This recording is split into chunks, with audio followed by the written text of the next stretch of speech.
अपने अब्बू को खो दिया। मेरे अब्बू इस दुनिया में नहीं रहे, अल्लाह उनकी मग़फ़िरत करे, उनको जन्नत में आला मकाम नसीब करे। मैंने अपने अब्बू को खोया है, मुझे पता है। दयारे इश्क में अपना मकाम पैदा कर, दयारे इश्क में अपना मकाम पैदा कर, नया जमाना नई सुबह शाम पैदा कर। मेरा तरीक अमीरी नहीं फकीरी है, मेरा तरीक अमीरी नहीं फकीरी है, खुदी ना बैठ गरीबी में नाम पैदा कर। नाम से अल्लाह के करती हूँ आगाज़े बयां, नाम से अल्लाह के करती हूँ आगाज़े बयां, जो निहायत रहम वाला है बहुत ही मेहरबान। Everyone, please pay attention because now what we are going to witness is not just a person, but a true epitome of bravery and success. This is for Madam Roshan Sheikh. कह दो मुश्किलों से कि थोड़ा और कठिन हो जाए, कह दो चुनौतियों से कि थोड़े और बड़े हो जाए, कह दो मेरे दुश्मनों से कि वो और हावी हो जाए, कह दो आंसू भरी रातों से कि वो और लंबे हो जाए। अगर नापना चाहते हो मेरी हिम्मत, अगर नापना चाहते हो मेरी हिम्मत, तो कह दो आसमानों से कि थोड़े और ऊपर हो जाए। Ladies and gentlemen, we have here the lady who has defied every odds to touch the skies. She has proven that sky is not the limit, because she is determined to surpass all limits and prove that success is not her luck. It is a decision, it is a choice. Here is not a mere life story, but a history about a battle which she will tell you about. Rather than me, if Matt narrates her inspirational story, I'm sure it will touch all of your lives, and the ones we always complain. She has risen above all odds. So please, with a standing ovation, welcome Madam Roshan Sheikh. She is, of course, definitely a beautiful motivational speaker who is going to motivate us. So with the applause and a standing ovation, please welcome Madam Roshan Sheikh, who has come all the way from Bombay to here. Ma'am, the stage is all yours, the crowd is all yours.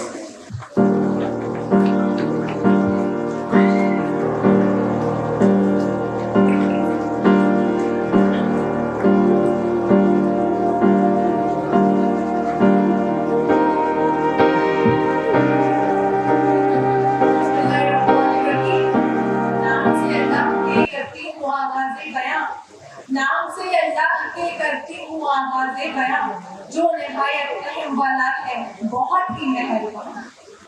अस्सलामु अलैकुम व रहमतुल्लाहि व बरकातुहू। यहाँ पर आए हुए हर एक स्टूडेंट, यहाँ के teachers, specially thanks to Badruddin Ajmal साहब, अजमल फैमिली, अजमल फाउंडेशन, उनकी पूरी टीम का मैं बहुत ज़्यादा शुक्रगुजार हूँ कि उन्होंने मुझे यहाँ पर मदऊ किया, इनवाइट किया, आप लोगों के सामने अपनी स्टोरी रखने का मौका दिया। इस मौके की तलाश मुझे कई सालों से थी। मैं आपसे शेयर करना चाहती हूँ, जब मैंने MBBS क्लियर किया था, उस पर अजमल फाउंडेशन से मुझे कॉल आई थी। मैं बहुत ज़्यादा एक्साइटेड थी और मैंने बहुत दुआएं की अल्लाह से कि अल्लाह मुझे एक दफ़ा आसाम में आना है, एक दफ़ा यहाँ पर आना है, यहाँ की ऑडियंस से इंट्रोड्यूस होना है। और आई एम सो हैप्पी, मैं आपको बता नहीं सकती मैं कितनी ज़्यादा खुश हूँ, अल्लाह की शुक्रगुजार हूँ कि आज वो दिन है, आज वो मौका है कि मैं आज आपके सामने as a motivational speaker, as a MD doctor, as a life coach खड़ी हूँ और आपसे मुखातिब हो रही हूँ। मेरे लिए बहुत प्राउड की बात है।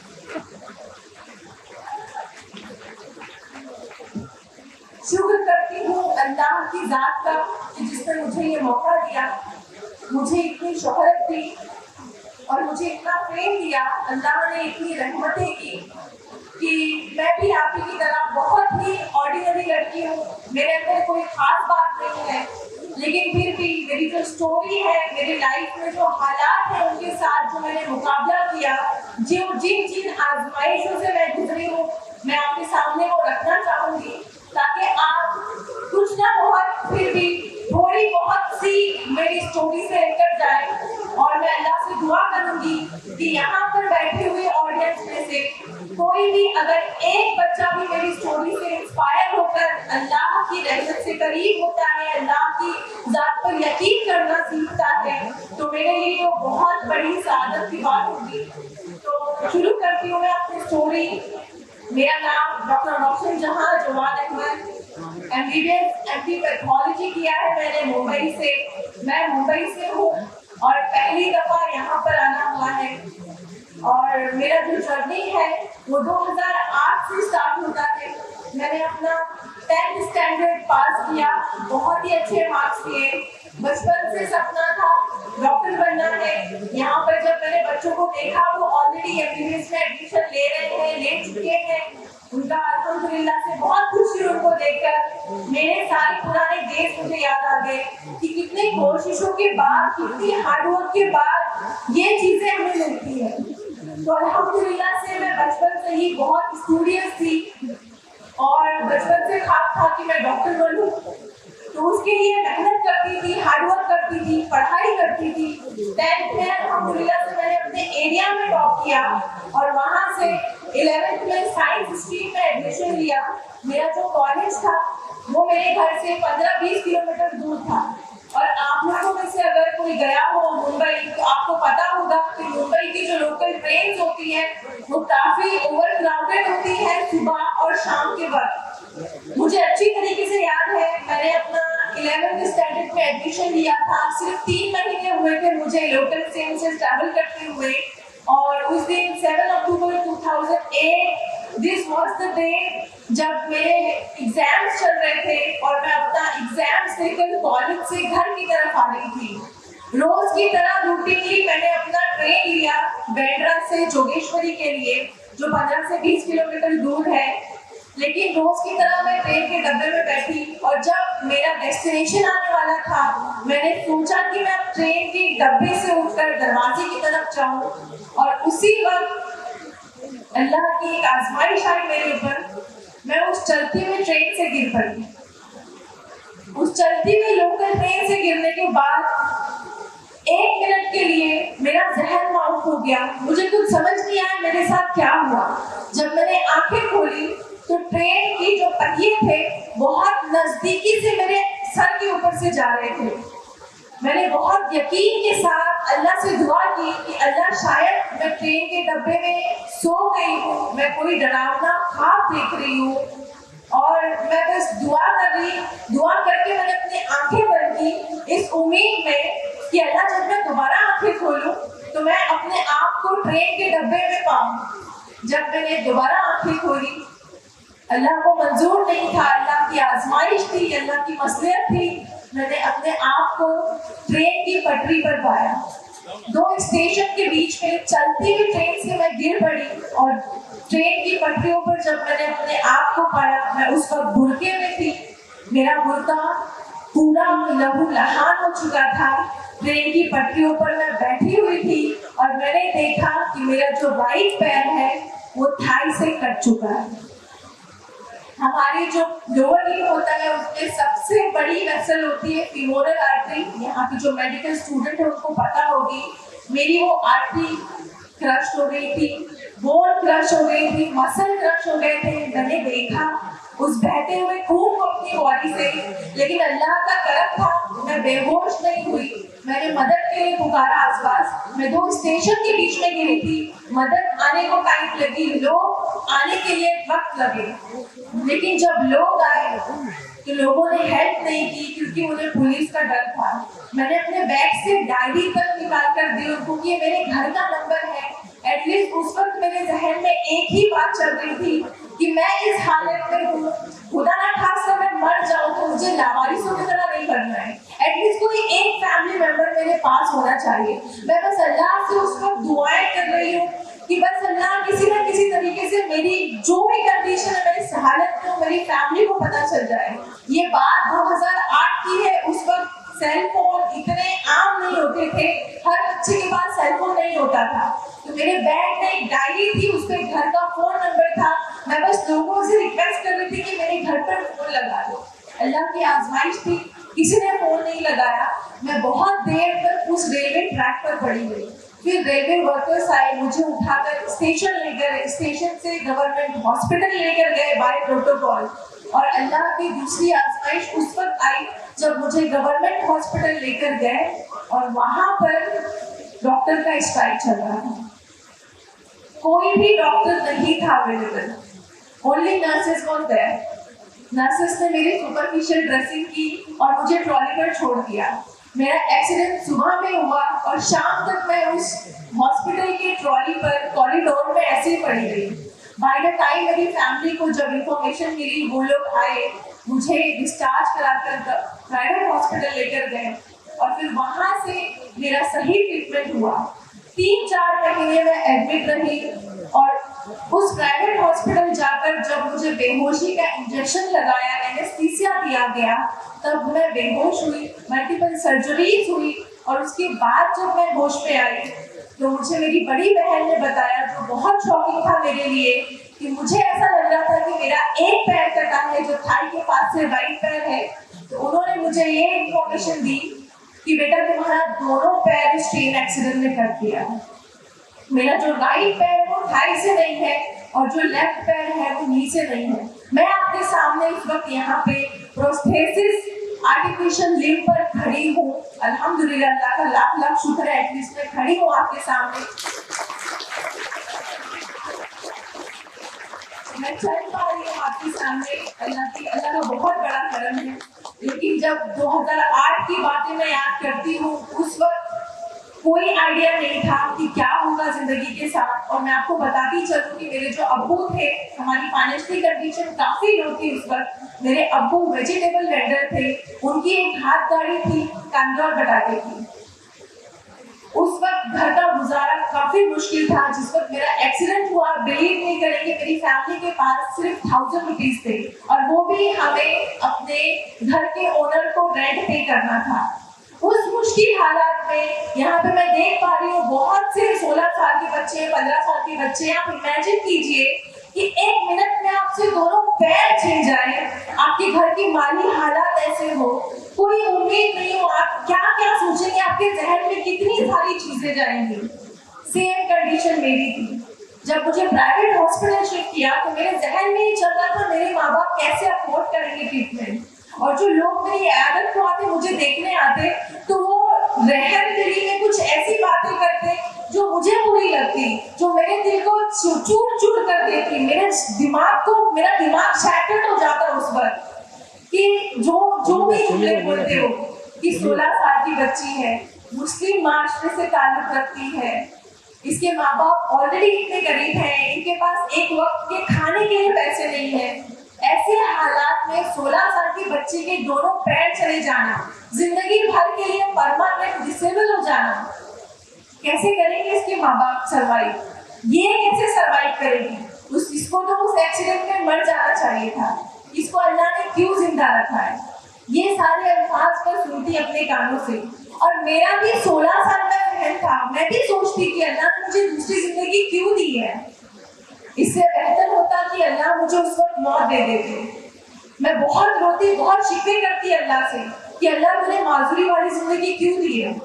मैं अपने आप से करवट नहीं ले पा रही हूँ, मैं उठ नहीं पा रही हूँ, मैं हर एक छोटी चीज, एक बेसिक नीड, वॉशरूम की नीड, मैं उस चीज के लिए अपनी फैमिली पर, अपनी अम्मी पर डिपेंड हो गई हूँ। बहुत बहुत पेनफुल फेज था वो मेरे लिए, बहुत डिप्रेशन वाला फेज था कि 16 साल की बच्ची जिसको उस उम्र में अपने माँ बाप की खिदमत करनी चाहिए, मैं उस उम्र में, उस फेज में ऐसे हालात थे मेरे ऊपर कि मैं फिर से अपने अम्मी पर, अपनी फैमिली पर एक एक छोटी छोटी चीज के लिए डिपेंड हो गई थी। मुझे बहुत बुरा लगता, मैं अल्लाह से बहुत शिकवा करती। एक दिन ऐसे ही मैं बहुत रो रही थी, अल्लाह से शिकवा कर रही थी कि अल्लाह ने मुझे दूसरी जिंदगी क्यों दी। तो मेरी अम्मी ने मुझे चंद अल्फाज कहे और वो अल्फाज मेरी जिंदगी के गोल्डन वर्ड्स हैं जो मैं आपसे शेयर करना चाहूंगी। मेरी अम्मी ने मुझे कहा, हालांकि मेरी अम्मी ज्यादा पढ़ी लिखी नहीं है, लेकिन मेरे वालिदैन का अल्लाह पर जो पुख्ता यकीन है मैं आपसे जरूर शेयर करना चाहूंगी कि उनका इतना ज्यादा यकीन है अल्लाह की जात पर कि आज मेरा एक्सीडेंट 2008 में हुआ था और आज 2023 चल रहा है। इन 15-16 सालों में एक दफा भी मैंने अपने वालिदैन को कभी भी अल्लाह से शिकवा करते हुए नहीं देखा कि अल्लाह तूने मेरी बेटी के साथ ऐसा क्यों किया। जनरली हमारे माँ बाप बहुत डिप्रेस हो जाते हैं बात जब औलाद की होती है, लेकिन अल्हम्दुलिल्लाह से अल्लाह ने मुझे इतने अच्छे वालिदैन अता किए। अल्लाह का लाख लाख शुक्र है कि उन्होंने आज तक न मेरे सामने आंसू बहाए मेरी माजूरी को लेकर, मेरे एक्सीडेंट को लेकर। और अम्मी ने मुझे उस वक्त ये अल्फाज कहे कि बेटा हम फ्यूचर नहीं देख सकते, हम भले ही अशरफुल मखलूकात हैं, हाई स्पीसीज है, हमारे पास ब्रेन है, लेकिन हम मुस्तकबिल नहीं देख सकते। सिर्फ अल्लाह की जात को पता है कि आपके साथ फ्यूचर में क्या होने वाला है, अल्लाह ने क्या रखा है। अल्लाह अपने उन्हीं बंदों को आजमाता है, उन्हीं को आजमाइशों में डालता है, उन्हें मुश्किलात में डालता है जिन्हें वो अजीज है, जिन्हें वो मोहब्बत करता है। और अल्लाह की आजमाइशों पर उसके सच्चे बंदे सब्र करके आगे बढ़ते हैं। अल्लाह ने आजमाइशें दी है अगर तुमको, तो तुम अल्लाह की प्यारी बंदी हो। और इस जहान में, दुनिया में सारी चीज अल्लाह की अमानत है। तुम्हारा जिस्म, तुम्हारी दौलत, तुम्हारी हर एक चीज अल्लाह की अमानत है। ये रिश्ते, माँ बाप, तो अगर अल्लाह ने तुमसे 2 मामूली पैर ले भी लिए तो उसे शिकवा किस बात का। ये अल्फाज थे मेरी उस माँ के जिसके 16 साल की बच्ची का एक्सीडेंट हो गया और 2 पैर खो दिए उसने। सोचिए अल्लाह पर यकीन की ताकत देखिए, मतलब जज्बा देखिए अल्लाह पर यकीन का।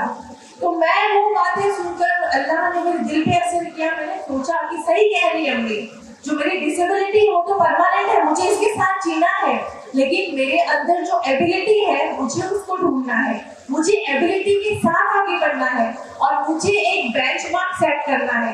डिसेबिलिटी के बाद जो लोग बोलते हैं कि डिसेबिलिटी के बाद एक इंसान फैमिली पे बोझ होता है, सोसाइटी पे बोझ होता है, मुझे ये जो सोसाइटी का स्टिग्मा है, ये सोच है, इसको गलत साबित करना है और मुझे इनिशिएटिव लेना है इसके लिए। तो अल्हम्दुलिल्लाह से मैंने ये इनिशिएटिव लेके एक गोल सेट किया, अल्लाह से दुआएं की और मेरा एक्सीडेंट 11th स्टैंडर्ड में हुआ था। मैंने वो ईयर स्किप नहीं किया। मुझे बहुत अच्छे डॉक्टर्स मिले, मेरे टीचर्स मिले। यहाँ पर जब आपके टीचर्स को फेलिसिटेट किया जा रहा था, बहुत बहुत प्राउड की बात है कि आपको इतने अच्छे टीचर्स मिले हैं। ऑलवेज आप कहीं भी जाओ, आप कितनी बड़ी भी पोस्ट पे हो जाओ, अपने टीचर्स को रिस्पेक्ट करना कभी भी नहीं भूलना। बिकॉज अपने माँ बाप के बाद एक टीचर है जो बगैर गरज के आपके लिए, आपकी बेहतरी के लिए, आपके फ्यूचर के लिए सोचते हैं और मेहनत करते हैं। तो मेरे टीचर्स अल्हम्दुलिल्लाह बहुत अच्छे मिले मुझे। तो इन सारे लोगों ने मुझे करेज किया उस नेगेटिव फेज पे, उस डिप्रेसिव वाले फेज पे। फैमिली का सपोर्ट रहा, मैं अपनी एबिलिटी को लेकर आगे बढ़ी। मेरे पास डिसेबिलिटी थी, मेरे पास 2 पैर नहीं थे, मैं बेडरिडन थी, मैं चल नहीं पाती थी, मैं उठ नहीं पाती थी, लेकिन मैंने उस टाइम को यूटिलाइज किया। मैंने 11th का एग्जाम दिया घर बैठकर, व्हीलचेयर में मेरी अम्मी मुझे गोद में और स्कूल लेकर गई, कॉलेज लेकर गई। उसके बाद मैंने 12th किया, HSC क्लियर किया, डिस्टिंक्शन लिया, मैंने 75% लिया। उस डिप्रेशन वाले फेज में भी एक जज्बा था, एक जुनून था कि भाई मुझे करना है, डॉक्टर बनना है मुझे और लोगों को करके दिखाना है कि डिसेबिलिटी के बाद मैं बोझ नहीं हूँ। दुनिया जो मुझे बोझ समझ रही है कि माँ बाप के ऊपर बोझ हो गई है, 2 पैर नहीं है, इसके साथ शादी कौन करेगा, इसकी क्या होगी लाइफ, मुझे ये चीजें हटानी थी। उसके लिए मेहनत भी करनी थी, क्योंकि मैंने आसपास देखा था कि जितने भी डिसेबल लोग हैं उनको फैमिली वाले बोझ समझते थे, उनको सोसाइटी का सपोर्ट नहीं मिलता था, सिस्टम का सपोर्ट नहीं मिलता था। तो बात सिस्टम की आई तो मैं आपको बताना चाहूंगी कि मैंने जब HSC में 75 डिस्टिंक्शन लिया, then common entrance test pass किया। तब जमाने में स्टेट लेवल पे होता था, अब जो नीट हो गया है वो CET था। तभी मैंने CET पास किया, 3rd रैंक लिया मैंने all over Maharashtra PH quota. मेहनत की थी मैंने, अल्लाह ने मेहनत का सिला दिया। मैं बहुत खुशी मेडिकल काउंसिल में एडमिशन के लिए गई कि मुझे MBBS करना है, मुझे मेरा 3rd रैंक है, मुझे एडमिशन चाहिए। बट अल्लाह की आजमाइश थी कि मेरी डिसेबिलिटी को देखते हुए मुझे फर्स्ट डे एडमिशन से डिनाई किया गया। कि आप डिसेबल हो, आपके पास 2 पैर नहीं है, आप आर्टिफिशियल पैर से चलते हो, आपके हाथ में बैसाखी है, स्टिक है, तुम पेशेंट हैंडल नहीं कर सकती हो, तुम वार्ड में नहीं जा सकती हो, तुम ऑपरेशन नहीं कर सकती हो, हम आपको एडमिशन नहीं दे सकते। आप सोचिए, 2 पैर खोने के बाद मैंने हिम्मत नहीं हारी, अल्लाह पर यकीन रख के मैं आगे बढ़ी, इतना अच्छा रैंक लिया। उसके बाद आपके फेस पर पहले दिन आपको डिनाई मिला एडमिशन के लिए, कैसा फील होगा? मैं बहुत मायूस हुई, सिस्टम से हुई, अल्लाह की जात से नहीं, सिस्टम से मायूस हुई कि मैं जब चल रही हूँ, मैं आपके सामने जिस हालत में हूँ उस हालत में उनके सामने गई थी, तो उन्हें मेरी डिसेबिलिटी को नहीं देखते मेरी एबिलिटी को देखना चाहिए था, बट उन्होंने मेरा ऑन पेपर डिसेबिलिटी देखा और सिस्टम के लॉ के मुताबिक मुझे डिनाई किया। मेरे पास कोई दूसरा ऑप्शन नहीं था। मुझे लगा कि शायद मेरा डॉक्टर बनने का सपना पूरा नहीं होगा, लेकिन मैं आपको बार बार कह रही हूँ कि अल्लाह की जात पर जब इतना यकीन हो, आपके माँ बाप की दुआओं का साथ हो और आप जब अपना 100% दो ना किसी भी ख्वाब को पूरा करने के लिए, अल्लाह गैब से रास्ते निकालता है। और ये मेरे साथ एक दफा नहीं, कई दफा हुआ है। अल्लाह ने गायबाना मदद की है मेरी। हम सिर्फ कहानियों में, स्टोरीज में, हदीस में सुनते हैं कि अल्लाह गैबी मदद करता है। बेशक अल्लाह की जात पर वैसा यकीन करेंगे ना आप, शुबह वाला नहीं, पुख्ता वाला यकीन कि आपने मांगी अल्लाह से रोकर दुआ, अल्लाह पूरा करेगा। देर लगेगी, ठीक है, मुझे यहाँ आने में 15-16 साल लगे, देर लगेगी, लेकिन आपका सपना जरूर पूरा होगा। तो मैंने अल्लाह से दुआ की, आने के बाद मायूसी थी, अल्लाह से दुआ की, अल्लाह मुझे कोई ना कोई रास्ता दिखा। एक तू ही है जो एक कुक कहने से सारे रास्ते क्लियर हो जाते हैं। तो उस वक्त मुझे मेरे डॉक्टर की कॉल आई, उन्होंने कहा एक आखिरी रास्ता है, आप बॉम्बे हाईकोर्ट जाओ एडमिशन के लिए। मेरे लिए बहुत शॉकिंग था कि कोई भी स्टूडेंट एडमिशन के लिए कोर्ट कैसे जाता है, और कोर्ट के नाम से हर कोई डरता है। मैं भी बहुत डरी कि कोर्ट कैसे जाना है, क्या करना है, कोई प्रोसीजर पता नहीं था, बट हिम्मत की। मुझे पछतावा नहीं चाहिए था जिंदगी में कि मैंने अपना एक आखिरी रास्ता भी छोड़ा। मैं बॉम्बे हाईकोर्ट गई, मेडिकल काउंसिल के अगेंस्ट मैंने केस किया, और मेरा केस मुंबई का पहला केस था जो बॉम्बे हाईकोर्ट में 86% डिसेबल लड़की ने मेडिकल में एडमिशन के लिए किया था। रेफरेंस के लिए कोई केस नहीं था, एग्जाम्पल के लिए कोई केस नहीं था। मेरा जीतना, मेरे हक पे फैसला आना बहुत नामुमकिन था, लेकिन अल्लाह से दुआएं की, माँ बाप से कहा दुआएं करने। 3-4 महीने मेरी हियरिंग हुई, सारे एविडेंस अगेंस्ट थे कि डिसेबिलिटी है, एक मेडिकल लॉ है जो 20 साल पुराना है, उसके अकॉर्डिंग जो 40 to 70% डिसेबल है वही एलिजिबल कैंडिडेट है। मैं 86% ऑन पेपर डिसेबल हूँ, मतलब 86% माजूर हूँ, तो इस वजह से मुझे डिनाई मिला था। अब उस लॉ को, जो 20 साल पुराना कानून है, उसको चैलेंज करना बहुत बड़ी बात है। और सबको लगता था कि शायद मेरे हक में फैसला नहीं आएगा, मुझे भी लगता था कि नहीं आएगा, लेकिन वो एक मौजज़े का वेट था, इंतजार था कि क्या पता जजमेंट के दिन कुछ ऐसा हो जाए जो मैंने सोचा भी ना हो। और जब आखिरी दिन था, और इन 3 सालों में मैंने कभी भी लोकल ट्रेन से ट्रैवल नहीं किया था एक्सीडेंट के बाद से, मुझे लोकल ट्रेन की आवाज़ सुनकर डर लगता था, पूरा फ्लैशबैक होता था, लेकिन एक जज्बा था, मैंने कहा आपको, मुझे जिद हो गई थी कि मैं किसी न किसी तरीके से, मुझे जज को ये दिखाना था कि मेरे अंदर पैशन है, मुझे मेडिकल में एडमिशन दिया जाए। मैंने पहली दफा एक्सीडेंट के बाद जजमेंट के आखिरी दिन लोकल ट्रेन ही मेरे घर से बॉम्बे हाईकोर्ट, और ये बात जज को बहुत ज्यादा इंप्रेस हुई कि एक नॉर्मल बंदा लोकल ट्रेन में ट्रैवल नहीं कर सकता, ये लड़की इतना जिद है इसको कि इसको मेडिकल में एडमिशन चाहिए, उसके लिए लड़की कुछ भी करने के लिए रेडी है। और वो 3 महीनों में उन्होंने मुझे ऑब्जर्व किया कि मुझे कितनी ज्यादा जरूरत है इस मेडिकल में एडमिशन की। ये सब करते हुए अल्लाह ने उनके दिल में बात डाली, और वो हुआ जो किसी को उम्मीद नहीं थी। 2011 अगस्त में बॉम्बे हाईकोर्ट में एक हिस्टोरिक डिसीजन लिया और फैसला मेरे हक में आया। ये बहुत बड़ी बात थी मेरे जैसे फिजिकल डिसेबल कैंडिडेट्स के लिए, जिनके लिए कोई रास्ता नहीं बचता था कि वो लॉ के अगेंस्ट जाकर कोई भी नहीं मेडिकल में एडमिशन ले पाता था। और अल्हम्दुलिल्लाह से मैं बहुत लकी समझती हूँ अपने आप को कि अल्लाह ने आजमाइशें तो रखी मेरी जिंदगी में, बट उन आजमाइशों को लड़कर जब मैं आगे आई तो मेरे जैसे बहुत सारे लोगों के लिए एक बेंचमार्क सेट हुआ, एक नई राह दिखी, और मेरे साथ साथ हजारों एलिजिबल कैंडिडेट जो है वो उसका फायदा उठा रहे हैं। बहुत बड़ी बात है मेरे लिए। और अल्हम्दुलिल्लाह से ये जो आजमाइश आती है ना, जब आप उन पर सब्र रखकर आगे बढ़ते हो तो अल्लाह ने खुद कहा है कि अगर आप मेरी दी हुई मुश्किलात और आजमाइशों पर सब्र रख के आगे बढ़ोगे ना तो आपको उसका 10 गुना अजर मिलेगा। आपकी उम्मीद से ज्यादा अल्लाह अता करता है। मैंने अल्लाह से सिर्फ मांगा था अल्लाह मुझे मेडिकल में एडमिशन दे दे। मैंने अल्लाह से कोई डिमांड नहीं की थी कि अल्लाह मुझे इंडिया के प्रेस्टीजियस कॉलेज में एडमिशन देना, बट ये मुश्किल दी अल्लाह ने मुझे। इस मुश्किल का सिला मुझे ये मिला कि मुझे मेडिकल में एडमिशन के लिए सेंट जीएस मेडिकल कॉलेज मिला, जो इंडिया का प्रेस्टीजियस मेडिकल कॉलेज है मुंबई में। अल्हम्दुलिल्लाह से 5 साल एमबीबीएस के रहे। बहुत मुश्किलात आई, मैं ये नहीं कह रही कि बहुत इजी था मेरे लिए। एक नॉर्मल बच्चे के लिए भी मुश्किल होता है मेडिकल में एडमिशन लेना, उसकी पढ़ाई करना, पास होना। मेरे लिए काफी मुश्किलात थी। हर जगह पर मुझे काफी दर्द हुए, पेन हुआ, हिम्मत टूटी।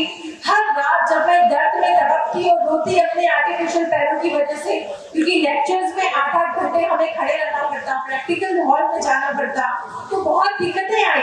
लेकिन हर रात मैं अल्लाह से दुआ करती, अल्लाह मुझे हिम्मत दे, अल्लाह मुझे हिम्मत दे और मुझे ताकत दे कि मैं लोगों की जो सोच है, जो अज़्म है, मैं उसको पूरा कर सकूं। और अल्हम्दुलिल्लाह बहुत ज्यादा खुशी हो रही है कि 2016 में मैंने ये जो सोच थी लोगों की डिसेबिलिटी के बाद बोझ होते हैं डिसेबल कैंडिडेट, उसको बहुत ही खामोशी से मिटा दिया और फर्स्ट क्लास से मैंने एमबीबीएस पास किया। एमबीबीएस जब क्लियर किया फर्स्ट क्लास से, बहुत खुश हुए सब। मीडिया में भी बहुत ज्यादा चर्चा हुई और लोगों ने बहुत, मेरी जर्नी जो रही बहुत इंस्पायर किया है लोगों को। और उसके बाद मैंने सोचा कि मेरी जर्नी सिर्फ एमबीबीएस तक नहीं रखनी है, मुझे मेडिकल की हाईएस्ट डिग्री अचीव करनी है। और उसके लिए मैंने फिर से कोशिश की। नीट पीजी एग्जाम होता है, एक नीट यूजी एग्जाम होता है जो आप लोगों ने दिया है, एक नीट पीजी एग्जाम होता है अगर आपको हायर डिग्री लेनी है एमडी एमएस के लिए। तो अल्हम्दुलिल्लाह से उसमें भी मैंने 3rd रैंक लिया all over Maharashtra in PH quota. ऐसे ही से मैं भी खुश हुई थी कि मैंने एमबीबीएस पास किया है, मैंने नीट पीजी क्लियर किया है, अब एमडी की डिग्री के लिए मुझे कोई रुकावट नहीं आई। और मैंने इंटर्नशिप की थी। एमबीबीएस के बाद आपको 1 साल इंटर्नशिप करनी होती है जिसमें आपकी 9 ड्यूटीज लगती हैं, आपकी कैजुअलिटी ड्यूटीज लगती हैं, आपको 36 घंटे 30 घंटे आपको नॉन स्टॉप काम करना होता है। मैंने अल्हम्दुलिल्लाह से सारी ड्यूटी बखूबी अंजाम दी। मैंने किसी को भी अपनी डिसेबिलिटी का, किसी मेरे साथ जो भी मेरे कलीग साथ में पोस्टेड होते थे, मैंने कभी भी उनको ये नहीं जताया कि मैं डिसेबल हूँ, मेरे पास 2 पैर नहीं है तो मेरे इसी का काम क्यों करूँ। अल्हम्दुलिल्लाह से मैंने कभी किसी को ये फील नहीं होने दिया कि वो मेरे साथ पोस्टेड है तो वो ट्रबल में है। तो 30-30 घंटे ड्यूटी करने के बाद लोगों को प्रूव कर दिया कि मैं अहल हूँ मेडिकल में एडमिशन के। लेकिन जब मैं ऑनलाइन फॉर्म भर रही थी मेडिकल पीजी का, एमडी में एडमिशन का, उस वक्त फिर से ये सेम रूल मेरे आगे आया और मुझे मेरा फॉर्म सबमिट नहीं हुआ।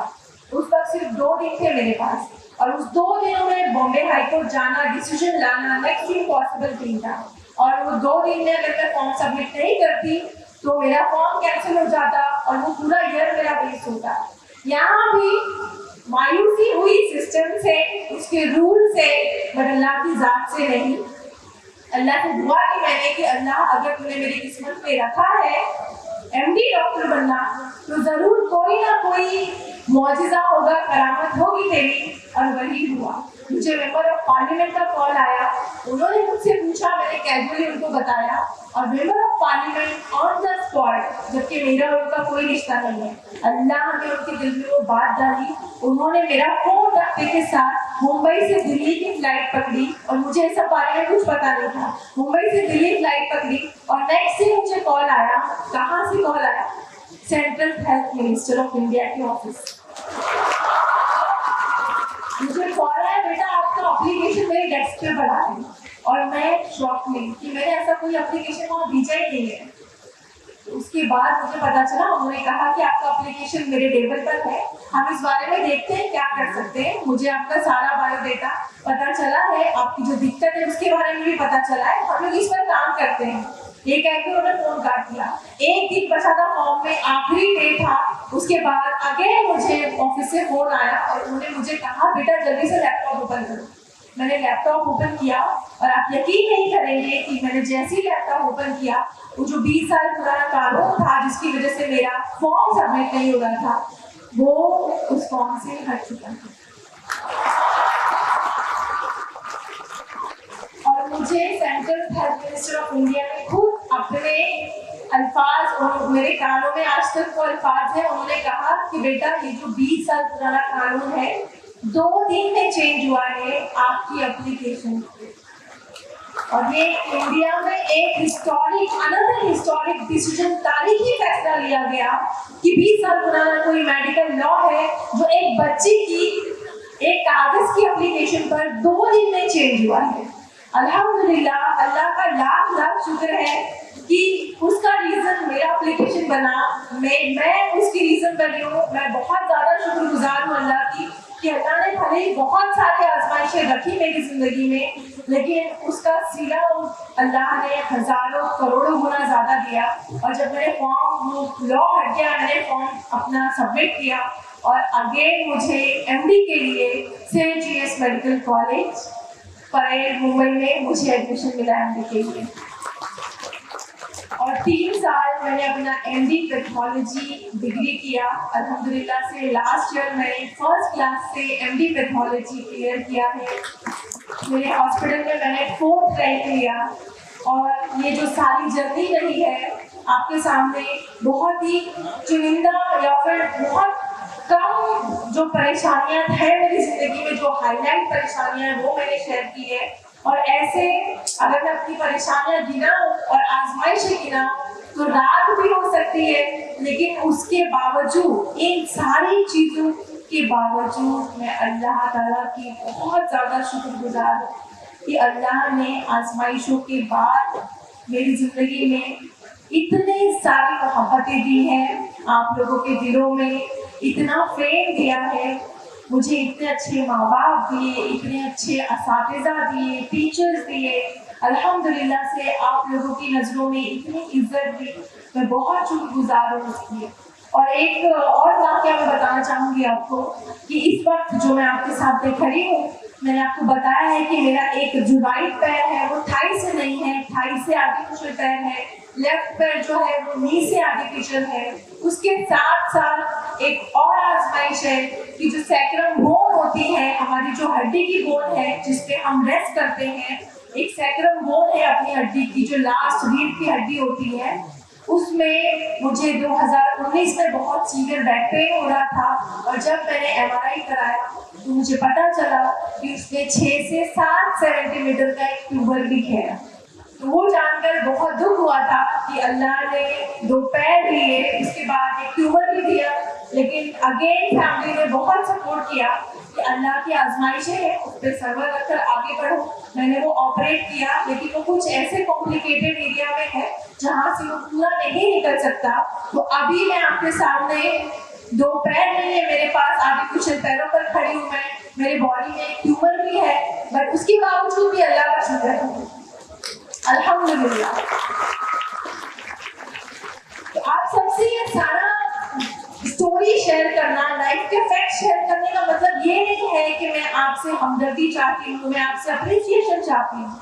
मेरा मकसद यहाँ पर आने का, ऑल द वे मुंबई से सर ने मुझे इनवाइट किया, ये मकसद सिर्फ ये है कि आप लोग इंस्पायर हों, आप लोग अल्लाह की ज़ात पर यकीन रखना सीखें, आप लोग अपने आने वाली जिंदगी की परेशानियों से लड़ना सीखें। आज का जो दौर है वो बहुत फास्ट फॉरवर्ड दौर है, कॉम्पिटिटिव दौर है, बहुत कॉम्पिटिटिव।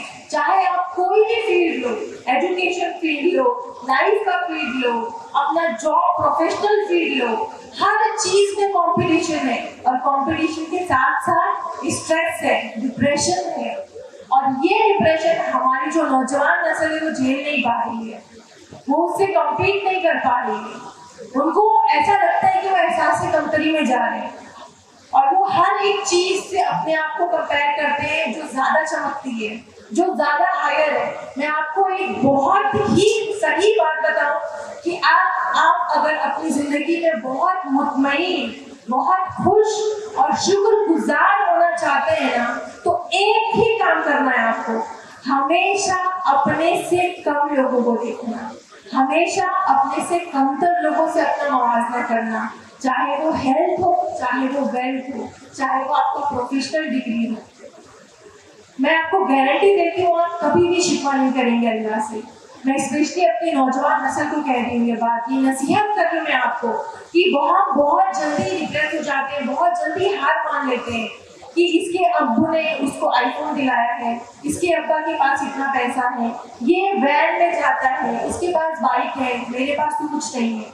आप अल्लाह का शुक्र अदा करो, आप ऑलरेडी दौलतमंद हो, आप ऑलरेडी वेल्दी हो। Wealthy in sense of your body. आपको पता है सबसे ज्यादा कीमती आपके पास आपका फंक्शनिंग बॉडी है। आपने कभी सोचा है उन लोगों का क्या होता होगा जिनके पास हाथ नहीं है? आपके पास तो हाथ है माशाल्लाह, वर्किंग हैंड है।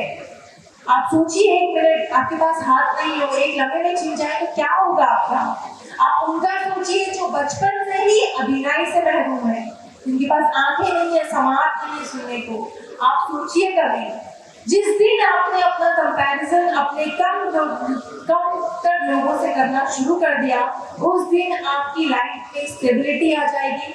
और सबसे बड़ी बात, आप अल्लाह की हर एक वो नेमत जो भी मांगी मिल गई आपको, उसके शुक्रगुजार हो जाएगी। तो जब कभी भी आप आज से एवरी मॉर्निंग जब भी उठेंगे, आपकी बॉडी फंक्शनिंग है ना, अल्लाह का शुक्र अदा कर देना, अल्लाह आज पूरा दिन मेरा फंक्शनिंग है। मुझसे पूछिए, मेरे पास 2 पैर नहीं है, मेरा एक ही कदम पेनफुल है। आज 15 साल हो गए मुझे प्रोस्थेटिक यूज किए हुए, बट आज भी इतनी एडवांस टेक्नोलॉजी पे मैं खड़ी हूँ आपके सामने, लेकिन मैं वो फील नहीं कर सकती जो आप लोग के पास है। करेक्ट? अल्लाह की बनाई हुई चीज को कोई कंपेयर नहीं कर सकता।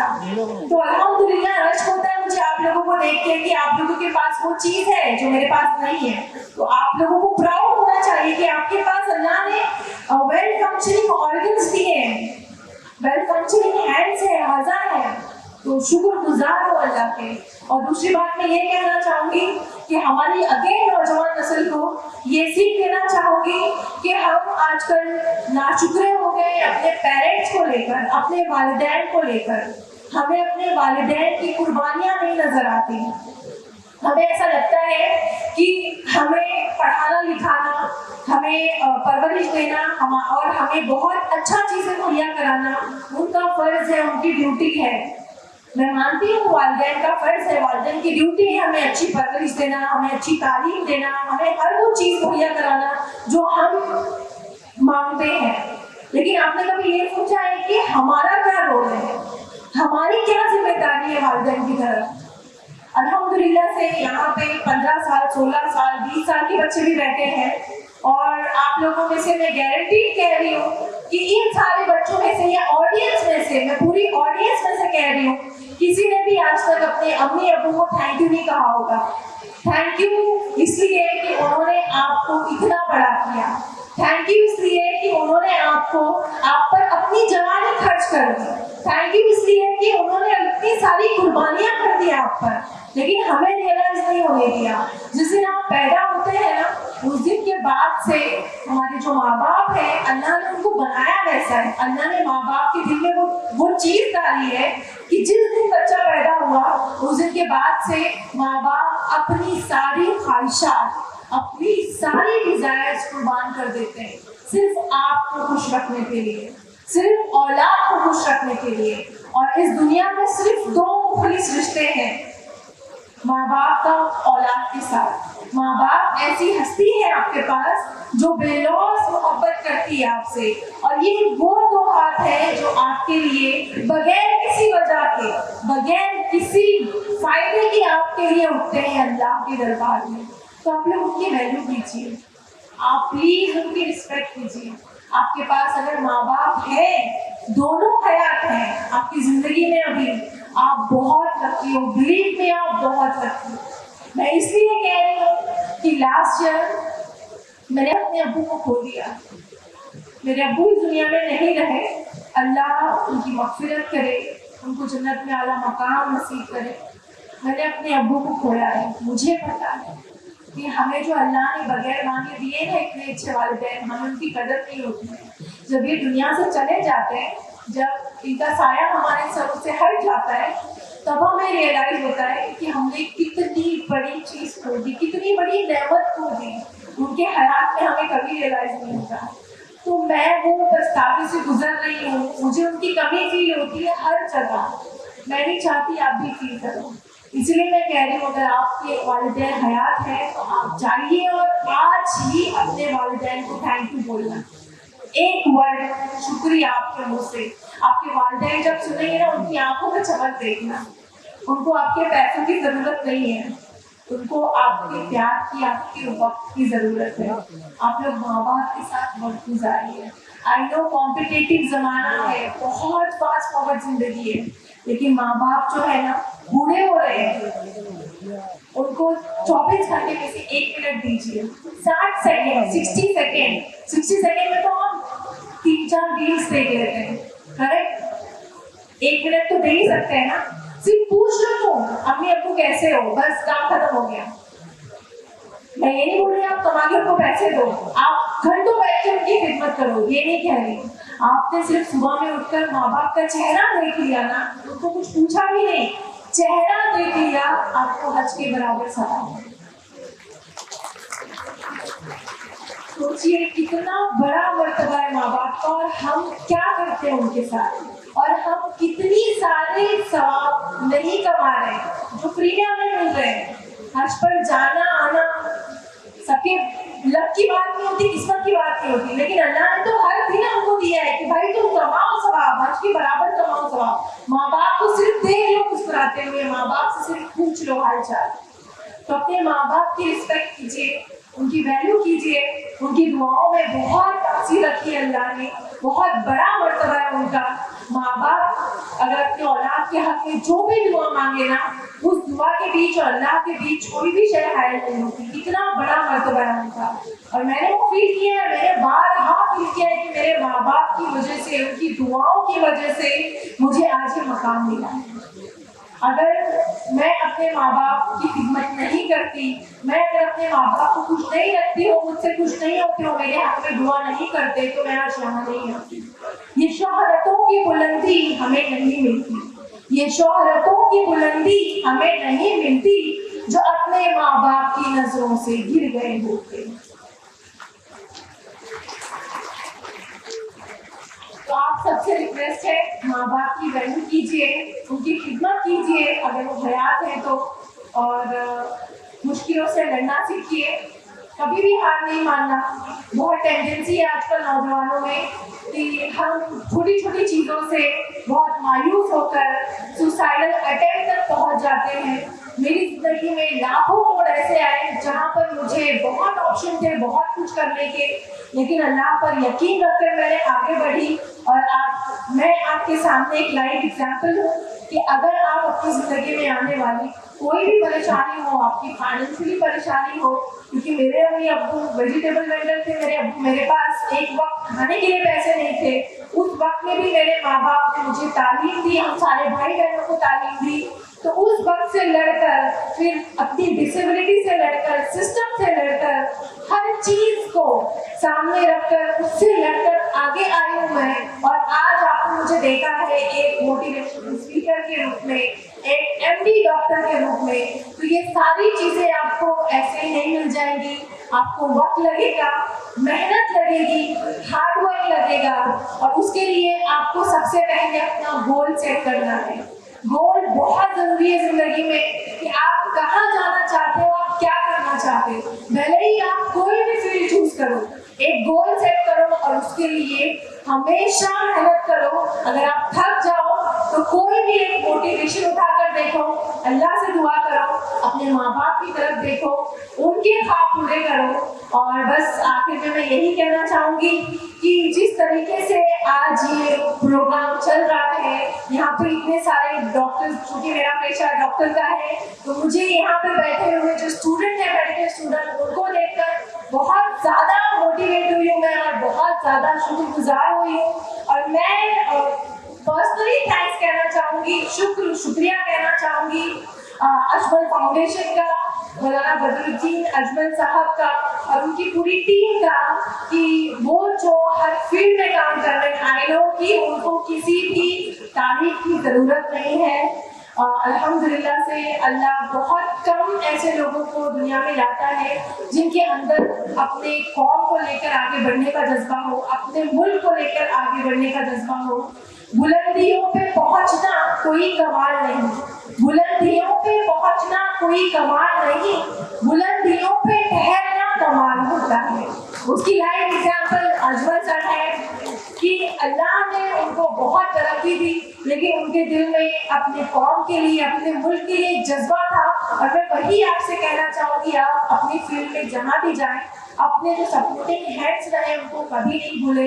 अपने देश को, अपने मुल्क को, अपने एरिया को, अपने माँ बाप को, अपने फैमिली को कभी भी पीछे नहीं छोड़ना। हमेशा सबको आगे आकर मिलने की कोशिश करना। और अपने से जो कमतर लोग हो, आपके आसपास जो भी स्टूडेंट हो, उनको कि जिस भी तरीके से आप हेल्प कर पाओ, अपनी नॉलेज से, अपने पैसे से, अपने आइडियाज से उनको हेल्प करने की कोशिश करना। और आखिर में मैं आप सब लोगों को एक शेर डेडिकेट करना चाहूंगी।